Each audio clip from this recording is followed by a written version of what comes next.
Okay, ഇത് റേസിനെ base ചെയ്ത് 2024 CHL ചോദിച്ചൊരു ക്വസ്റ്റ്യൻ ആണ്. ഇതിൽ പറയുന്നത് അരുൺ ആൻഡ് ഭാസ്കർ രണ്ടുപേരും 3 കിലോമീറ്ററുള്ള റേസിൽ പങ്കെടുക്കുകയാണ്. First Arun gives Bhaskar a head start of 400 metre. Arun ഭാസ്കറിന് ഒരു 400 മീറ്റർ ഹെഡ് സ്റ്റാർട്ട് കൊടുത്തു and beats him by 30 second. Okay, അപ്പോൾ ഈ ഒരു സ്റ്റേറ്റ്മെൻറ്റിൻ്റെ അർത്ഥം നമ്മുടെ ഭാസ്കർ 2600 ഓടാനെടുത്ത ടൈം, ഭാസ്കറിന്റെ സ്പീഡ് ഞാൻ ബി ആയിട്ട് എടുത്തു കഴിഞ്ഞാൽ ഇതാണ് അവൻ ഓടാനെടുത്ത ടൈം. ഇത് അരുണ് 3000 ഓടാനെടുത്ത ടൈമിനേക്കാളും 30 സെക്കൻഡ് കൂടുതലാണെന്നാണ് ആ ഒരു ഫസ്റ്റ് സ്റ്റേറ്റ്മെന്റിന്റെ അർത്ഥം. അല്ലെങ്കിൽ ഹെഡ് സ്റ്റാർട്ട് 400 കിട്ടി, അപ്പം 3000 ഓടേണ്ടടുത്ത് 2600 ഓടിയാൽ മതി.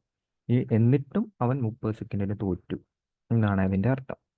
ദെൻ രണ്ടാമത്തെ കേസിൽ തിരിച്ചു വരുമ്പോൾ Arun gives Bhaskar a lead of 2.5 minute and gets beaten by 500 metre. Okay, അതായത് അരുണ് ഭാസ്കറിന് ഒരു 2.5 ലീഡ് കൊടുത്തു എന്ന് വെച്ച് കഴിഞ്ഞാൽ അരുണ് എടുക്കുന്ന ടൈമിനേക്കാളും 2.5 എക്സ്ട്രാ എടുത്തിട്ടുണ്ട്, ഭാസ്കർ എടുത്തിട്ടുണ്ട്. ദെൻ ബീറ്റൺ ബൈ എന്ന് വെച്ച് കഴിഞ്ഞാൽ തോറ്റു, അരുണാണ് ഇവിടെ തോറ്റത്. അപ്പോൾ ഭാസ്കർ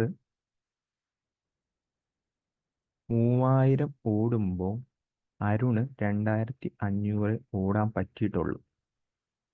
ഓക്കെ, അതിന് എടുത്ത ടൈം 2.5 മിനിറ്റ് ആണ്. അല്ലെങ്കിൽ നമുക്ക് ഇവിടെ സെക്കൻഡ് ആയതുകൊണ്ട് തന്നെ സെക്കൻഡിലോട്ട് കൺവേർട്ട് ചെയ്ത് കഴിഞ്ഞാൽ 2.5 ഇൻറ്റു 60, 150 സെക്കൻഡ്.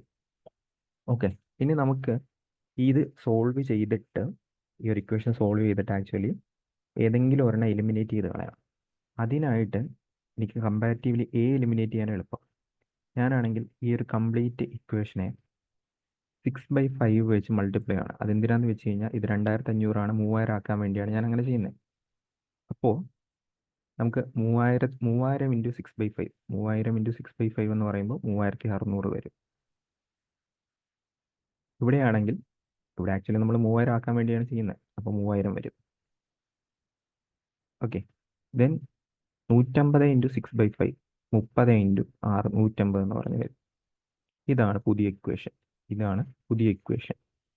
ദെൻ ഞാൻ സെക്കൻഡ് ഇക്വേഷനിൽ നിന്ന് ഫസ്റ്റ് ഇക്വേഷൻ കുറയ്ക്കുന്നു. ഇത് ഞാൻ സെക്കൻഡ് എന്ന് എടുത്തു, ഇത് ഫസ്റ്റ് എന്ന് എടുത്തു. സെക്കൻഡിൽ നിന്ന് ഫസ്റ്റ് കുറയ്ക്കുമ്പോൾ നമുക്ക് എന്റെ ടൈം ക്യാൻസൽ ചെയ്തു പോകും. ഓക്കെ, ബാക്കി പോയിട്ട് 1000/b എന്ന് പറയുമ്പോൾ 180 മൈനസ് 30, 150 എന്ന് പറഞ്ഞ് കിട്ടും. 150 സെക്കൻഡ് എന്ന് പറഞ്ഞ് കിട്ടും. ഇതിനർത്ഥം 1000 മീറ്റർ ഓടാൻ ബിക്ക് 150 സെക്കൻഡ് എടുക്കും. അപ്പോൾ ഇൻഡിവിജ്വലി ഇത് ഫിനിഷ് ചെയ്യാനെന്നല്ലേ പറഞ്ഞിരിക്കുന്നത്. അപ്പോൾ 3000 മീറ്റർ ഓടാൻ ഒരു 3 വെച്ച് മൾട്ടിപ്ലൈ ചെയ്താൽ മതി. അപ്പോൾ എത്ര വരും? 450 സെക്കൻഡ് കിട്ടും. 450 സെക്കൻഡ് രണ്ട് സൈഡിലും എത്ര വെച്ച്? 3 വെച്ച് മൾട്ടിപ്ലൈ ചെയ്യാം. ദെൻ സെക്കൻഡ് കേസ്, അടുത്ത കേസിൽ നമുക്ക് ഇത് എവിടെയെങ്കിലും കൊണ്ട് സബ്സ്റ്റിറ്റ്യൂട്ട് ചെയ്ത് കൊടുത്താൽ മതി. നമ്മൾ നേരത്തെ ഒരു ഇക്വേഷൻ ഉണ്ടായിരുന്നു, അത് ഞാൻ മായ്ച്ചു കളഞ്ഞു. 3000/b minus 2500/a equal to 150 second എന്നായിരുന്നു ആദ്യം നമ്മളുടെ ഇക്വേഷൻ. ഓക്കെ, ഞാൻ അവിടെ കൊണ്ട് ഇത് സബ്സ്റ്റിറ്റ്യൂട്ട് ചെയ്ത് കൊടുക്കുകയാണ്. അപ്പോൾ 3000/ബിക്ക് വരെ എനിക്ക് 450 എന്ന് എടുക്കാം. ഇനിയുള്ള 2500/a ആണ്, അതാണ് 150 സെക്കൻഡ്.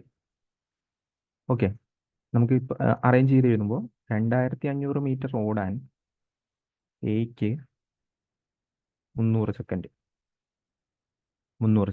ദെൻ 3000 ഓടാൻ കണ്ടുപിടിച്ചാൽ പോരെ. നേരത്തെ പോലെ തന്നെ നമുക്ക് 6/5 വെച്ച് ആക്ച്വലി മൾട്ടിപ്ലൈ ചെയ്താൽ മതി.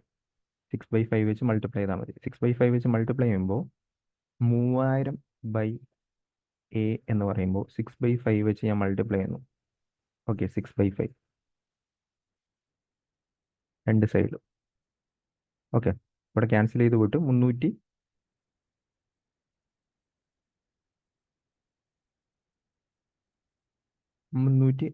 എന്ന് പറഞ്ഞു കിട്ടും. 360 സെക്കൻഡ് എന്ന് പറഞ്ഞു കിട്ടും. ഓക്കെ, നമ്മൾക്ക് ചോദിച്ചിരിക്കുന്നത് ഈ ഒരു ടൈമും ഈ രണ്ട് സ്ക്വയറിലിട്ടിരിക്കുന്ന ടൈമുകൾ തമ്മിലുള്ള വ്യത്യാസമാണ്. 450 സെക്കൻഡും 60 സെക്കൻഡ്, 90 സെക്കൻഡ്. 90 സെക്കൻഡ് 90 സെക്കൻഡ് എന്ന് വെച്ച് കഴിഞ്ഞാൽ നമുക്കറിയാം 90/60 1.5 മിനിറ്റ് ആയിരിക്കും. 1.5 മിനിറ്റ് ആയിരിക്കും ഫൈനൽ ആൻസർ ആയിട്ട് വരുന്നത്.